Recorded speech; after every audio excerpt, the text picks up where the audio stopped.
Hi students, welcome back to Gururaj classes. I am your Gururaj with the Shikshan and Social Science subject. In a previous class we learned about the pre-Vedic period. Today we have to extend our class to the post-Vedic period. So what is the post-Vedic period? How many Vedas we found in a post-Vedic? That means a pre-Vedic period, in the sense we are remembering the only one Veda, that is called as a Rig Veda. It is one of the ancient one. It is one of the ancient Veda. So like this way, the remaining three Vedas, that means Yajur Veda, Sama Veda and Atharva Veda. So these are the three Vedic period we can consider as a post-Vedic period. So what is the post-Vedic period? And what was the changes in this post-Vedic period? What is the difference between the pre-Vedic period and the post-Vedic period? Yes, let's enter to the subject. So this post-Vedic period, we found Aryans. So these Aryans, they are come from a Central Asia and they are settled in the place of river Ganga and Saraswati, and they are started their culture, that is called as a Vedic culture. So these kind of the Aryas, later they are settled in a Sapta Sindhu. Sapta Sindhu in the sense we found a Sindhu river plains and a Sindhu river bank. These kind of the Sindhu river bank, it gives a lot of prosperity to the Aryans. So these kind of the Aryans later they are settled in a Sapta Sindhu place. And that means 7 rivers. We found 7 rivers in a northern part of the India. So these are the 7 river plains we called as a Sapta Sindhu. So these Sapta Sindhu river places gives a more prosperity to the Aryans, and they are settled in that places. Later they are migrated to the Ganga river, Yamuna river, and they are crossed the Vindhya mountain, and later they are settled in a southern part of the India. So these kind of the Aryans, they are started their life with a new challenges. That means what are the culture, what are the things they are followed from the pre-Vedic period, they cannot follow in a post-Vedic period. It has somewhat changes we can find in a post-Vedic period. So what is the political changes do you found in a post-Vedic period? So in a political changes in the sense of king.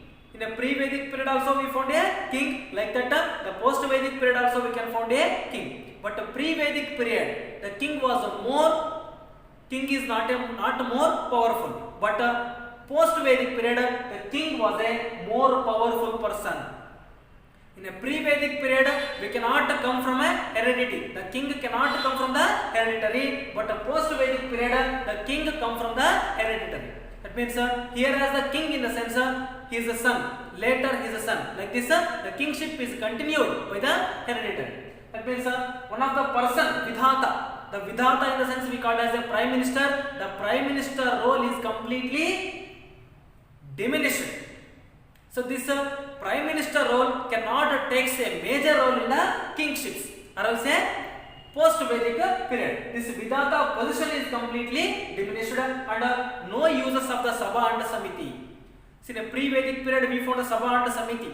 So in this Sabha and Samiti they are gives a more suggestions to the king. But in a post-Vedic period we cannot find the suggestions from the Sabha and Samiti. This Sabha and Samiti, it cannot values in the post-Vedic period. And Ashwamedha and Rajasuya Yaga also we can find in a post-Vedic period. So these Ashwamedha Yaga and Rajasuya Yaga, it was made by the king because of he want to extend his kingdom to all over the world. So they are started the Ashwamedha Yaga and Rajasuya Yaga.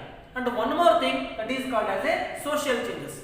Especially in a post-Vedic period, we found many of the changes in a social life. So these kind of the post-Vedic period, we found a Gotra system, which that Ashrama system also. So Gotra system, it was a newly formed system we can found in a post-Vedic period, and Ashrama system we can found. The Ashrama system in the sense we found the 4 important ashramas: Brahmacharya, Gruhastha, Vanaprastha and Sannyasa. So these are the 4 important ashramas we got in a post-Vedic period.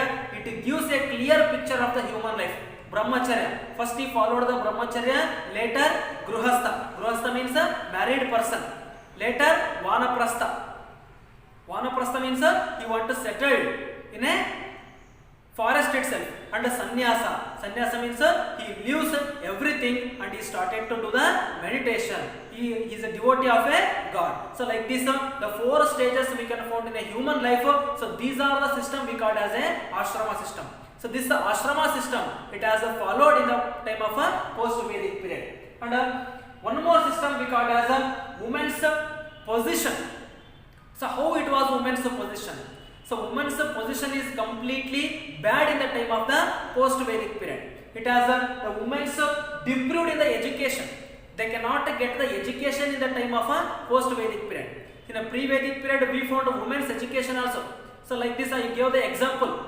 Those are Apala, Lopamudra, Vishwavara. These are the scholars we got in a pre-Vedic period. But post-Vedic period, we cannot find the women's education. They are completely deprived from the education and political life also.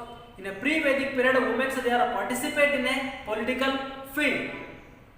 The king cannot able to rule all the situations, so that women also they are interrupt. They are also included in the political system of the pre-Vedic period, but in a women's they cannot allow to the political field in the time of a post-Vedic period. So the women's they completely deprived from the education and also a political system. And one more we found the child marriage and the sati system. Child marriage. So what is the child marriage? The below 18 age year we found a marriages. So these marriages we called as a child marriages. Like that sati system also we found in a post-Vedic period. Sati system in the sense the woman entered into a fire along with the dead body of her husband. So that is called as a sati system. And polygamy also available in a post-Vedic period. What is polygamy?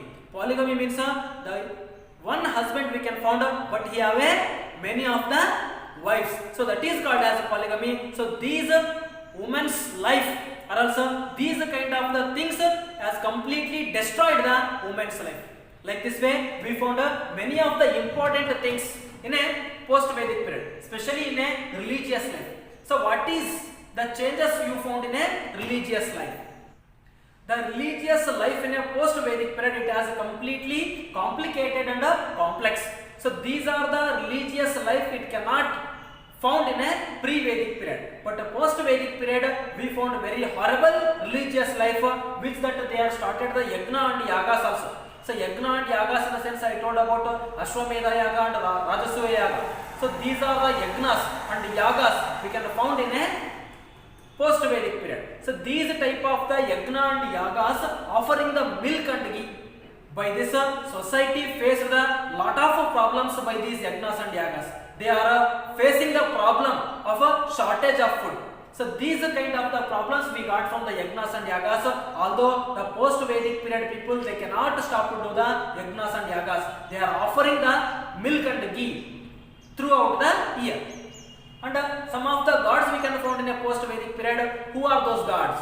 So those gods we call as Brahma, Vishnu and Shiva. So we call as Trimurtis. So these kind of the Brahma, Vishnu and Shiva we can found in a post-Vedic period. Later, and the next, we found the goddesses also. So what are the goddesses we found? That means Saraswati, Lakshmi and Parvati. See, these are the important gods and goddesses we can found in a post-Vedic period, which that Ganesha, Skanda. So these are the family deities. So these are the gods of the family deities we can found in a post-Vedic period. So these are the things, especially we can found in a religious life, which that we found the epics also. In a post-Vedic period, we found many of the epics. In a pre-Vedic period, we found only a oral literature with some of the Sanskrit literature also. Like this, in a post-Vedic period, we found many of the important epics, and it's the world's largest epics also. The epics we call as Ramayana and Mahabharata. So Ramayana, it was written by Valmiki, Maharshi Valmiki, and Mahabharata, so it was written by Maharshi Vyasa. So these Ramayana and Mahabharata, it gives a religious concept to the people who are lives in a India, who are lives in a world. So which that not only Ramayana and Mahabharata, which that we found many of the epics in a post-Vedic period. So these are the important epics we got from the post-Vedic period. So remember once again, the pre-Vedic period in the sense we are called as a Rig Veda. Post-Vedic period in the sense we are remembering Yajur Veda, Sama Veda and Atharva Veda. So these are the important Vedas. It gives the knowledge to the people. That means Veda in the sense we are remembering knowledge. The Veda, it gives the meaning of knowledge.